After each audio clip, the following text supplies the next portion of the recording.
Alright, so I am back, and today we're going to look at the next piece of the Warbotron crew, and that is Strafe, whatever you want to call it. Strafe, I think.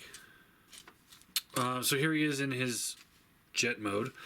As you can see, it looks like a robot that's laying down on its side with his arms sticking out, but it is what it is.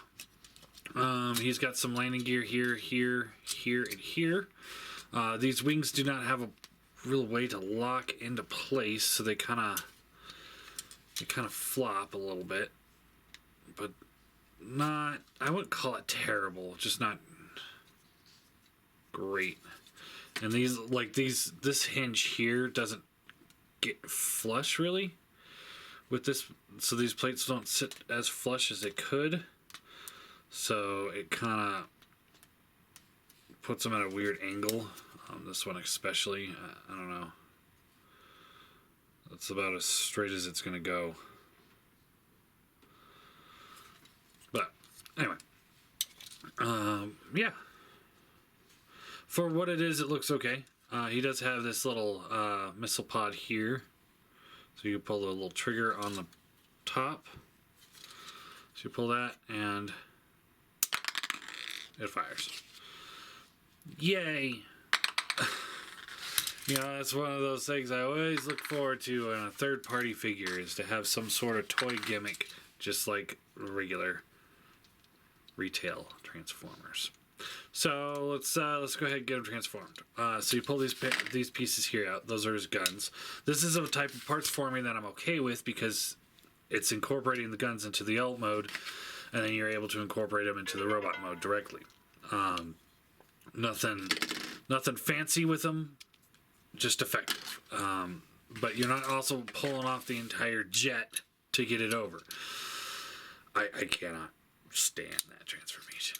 Fold up these landing gear here, and then we want to untab these panels from here and here. I do wish the head would have actually gone somewhere rather than just kind of sitting there. It's kind of just not what I like. Let's pull these panels here out, get them out of the way, and then we untab them from the side. They have this little round peg here that plugs into this hole right there. Pull this panel here back, and then we can take the arms, fold them around, fold these out, flip, ow,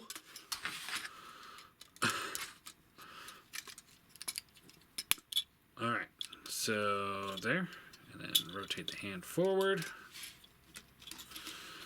Alright, lesson learned, so we're going to use the screwdriver from the start, pull the hand out, it's around, tab it in, rotate it,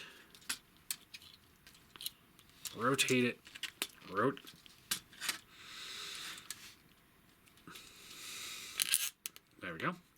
So this joint here is a lot looser than this joint here. So when you're trying to rotate that forearm, you're just getting the top joint's rotating, and that's not what you want. So rotate the head around, just like that. I'm going to pull this up for now. Split the legs.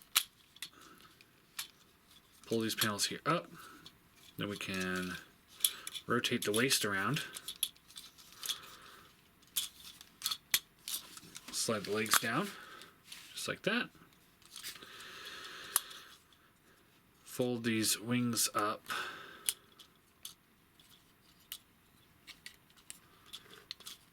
As much as you can.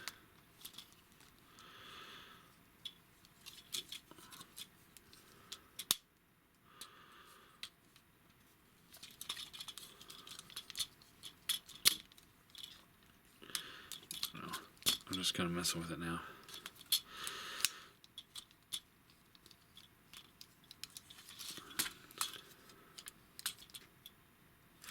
Again, I don't have instructions on this set, so I'm just kind of winging it.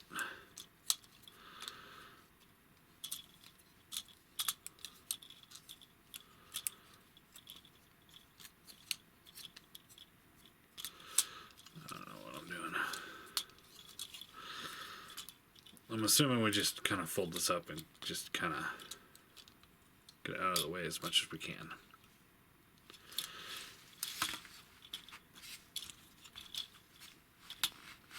Now, I'm sure I did those wings not entirely right, so I'm not going to knock it points for that.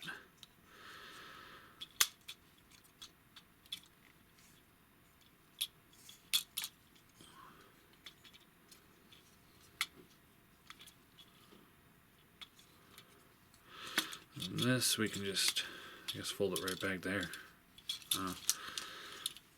And there you go. Transformation is pretty simple. It's more fiddly than anything else. So it's not bad.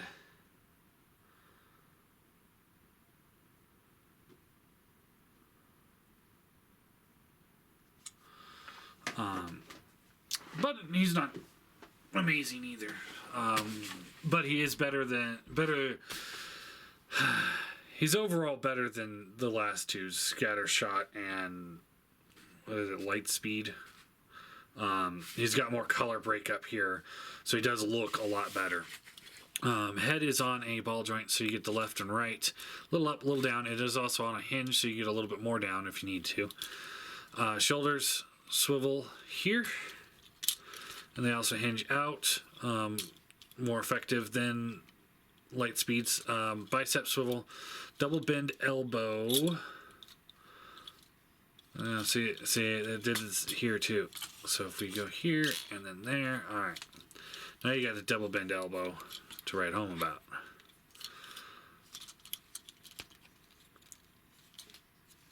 I don't know. I think it needs a butterfly joint in here. It feels like it needs something else.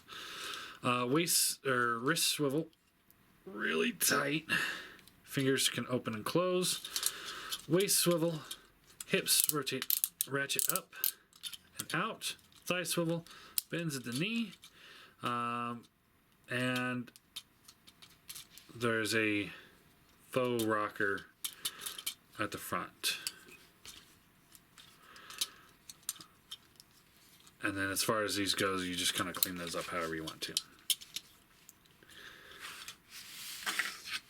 And I suppose you can also rotate these things however you want to as well. Or they just come off. You know, it's a Warbotron figure, so things just pop off. So you can have it like that if you want to. I don't think it really matters.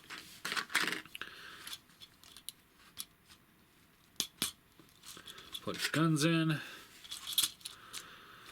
And there you go. Overall, let's do our little test here. Here he is next to a Chug car and an MP car. Still, finish-wise, I think he's more in the Chug design. He's even a little bit. I think he's a little bit smaller than Lightspeed, so he kind of fits more with a Chug scale too.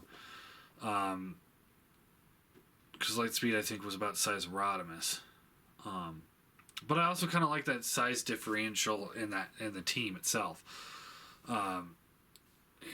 Just kind of, I'm assuming because he's an arm bot that it's going to help fix that proportion there.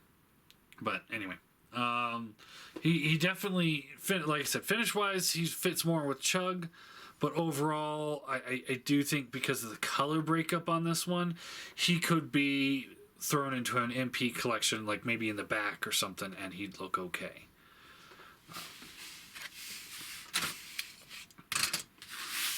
And here he is with his teammates. And this really makes him... I mean, this is like proportions of like TFC's Predaking, where the Razor Claw was massive compared to the limbs. And yeah, you see he is about a head taller than him. So now that we got these three together, it does look more... It looks like a little bit more of a coherent unit. So I definitely like that better. So yeah. Yeah, not bad. So let's go ahead and get into the next one.